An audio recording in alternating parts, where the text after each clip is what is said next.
Apakah 6 kesalahpahaman tentang api penyucian? Bagaimana kita menanggapinya? Ikuti terus video ini.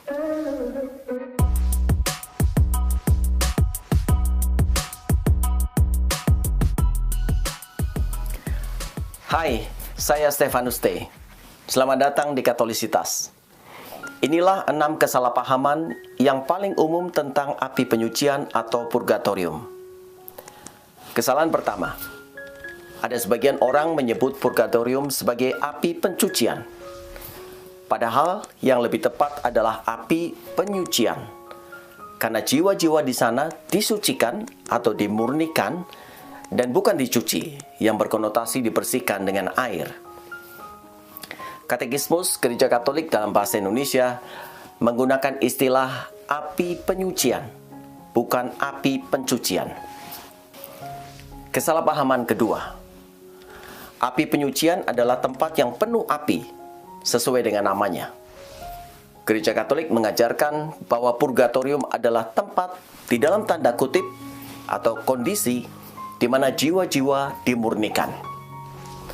Tempat di sini bukan untuk diartikan sebagai tempat secara fisik, namun sebagai tempat dalam arti di mana jiwa-jiwa dikumpulkan.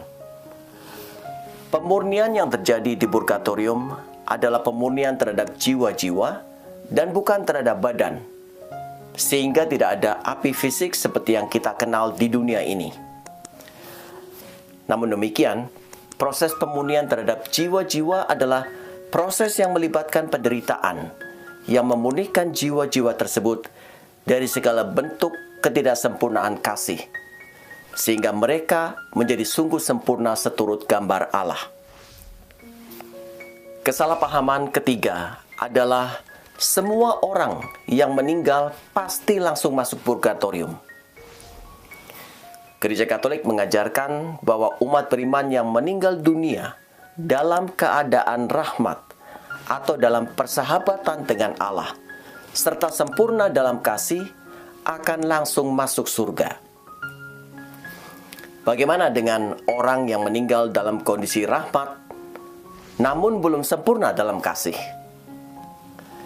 Mereka akan mengalami pemurnian di purgatorium.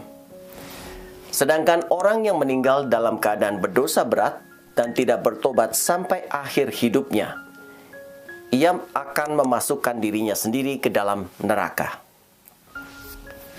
Kesalahpahaman keempat. Orang menyangka bahwa purgatorium adalah kesempatan kedua untuk bertobat, sehingga ada pandangan bahwa tidak apa-apa jika orang belum bertobat sebelum wafatnya, karena toh nantinya ada kesempatan untuk bertobat setelah wafat.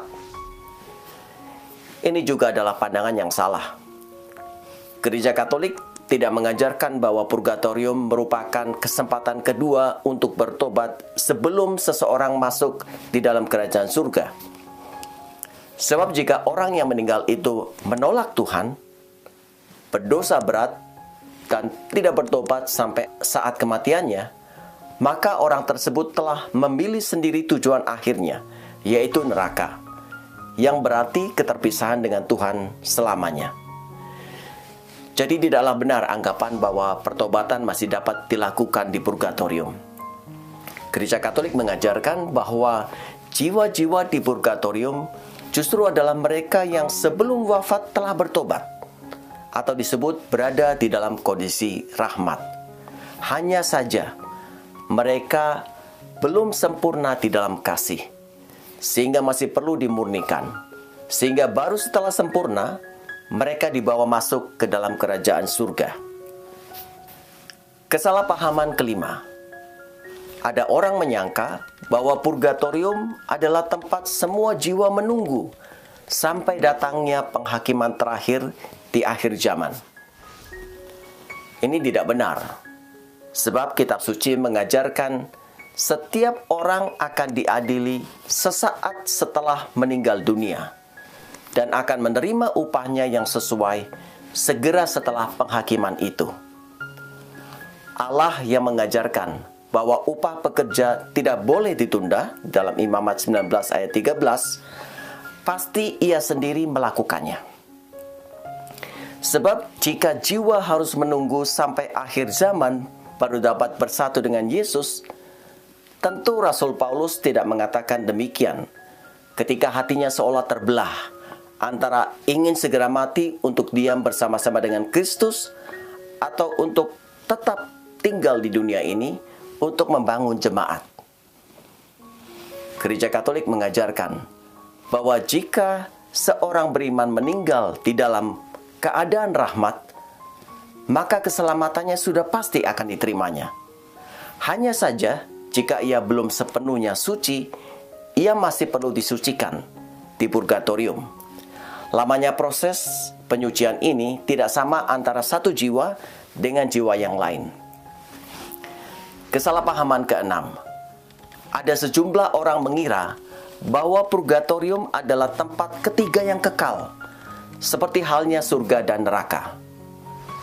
Anggapan ini tidak benar. Sebab gereja mengajarkan bahwa purgatorium itu hanya ada sampai saat pengadilan terakhir di akhir zaman. Dan setelah pengadilan terakhir itu, yang ada hanya surga dan neraka. Sebagaimana jelas disampaikan oleh Kristus di dalam Injil Matius, bab 25 ayat 31 sampai 46. Jadi apakah itu api penyucian atau purgatorium? Silakan mengikuti video selanjutnya tentang apa itu purgatorium.